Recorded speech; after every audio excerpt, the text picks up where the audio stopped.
मेरे एक बहुत प्यारे और मासूम से दोस्त हैं, उन्होंने 2 शादियां की हुई हैं। वाह।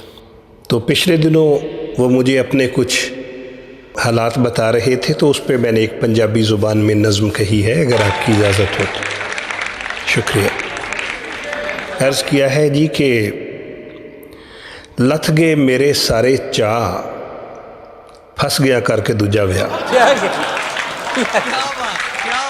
लथ गए मेरे सारे चाह, फस गया करके दूजा विआह। और पहले इंग्लिश बोलदी सी ओ, कन्ना विच रस घोलदी सी ओ। वाह वाह वाह, फिर पढ़िए। पहले इंग्लिश बोलदी सी ओ, कन्ना विच रस घोलदी सी ओ।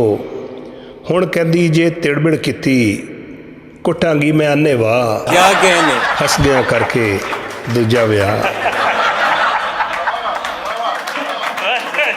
क्या बात है, क्या बात है। और एक दा पेका साहीवाल, दूजी के चल नारोवाल।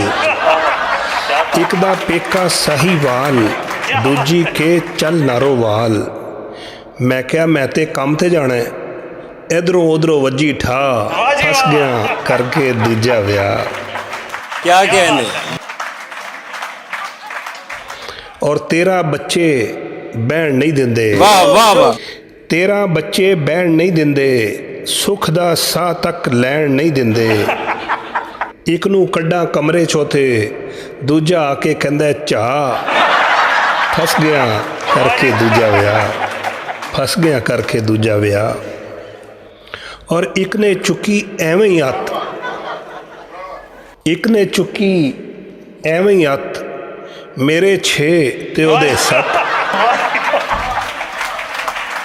जी मैं सूटों की बात कर रहा था, आप पता नहीं क्या सोच रहे हैं। एक ने चुकी एवें ही हत्थ, मेरे 6 ते ओदे 7। मैं क्या किन्नी सोहनी है तू, कहंदी गल नूं ना परता, फस गया करके दूजा विआह।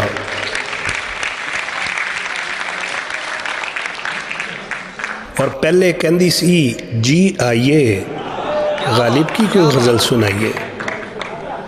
पहले कहंदी सी जी आइए, गालिब दी कोई गज़ल सुनाइए। हुण कहंदी है चल ओ चल, एवें ही मेरे कन ना खा, फस गया करके दूजा विआह। और उड़ गए मेरे सारे वाल, उड़ गए मेरे सारे वाल, एक तनख्वाह ते 2 ससुराल। उड़ गए मेरे सारे वाल, एक तनख्वाह ते 2 ससुराल।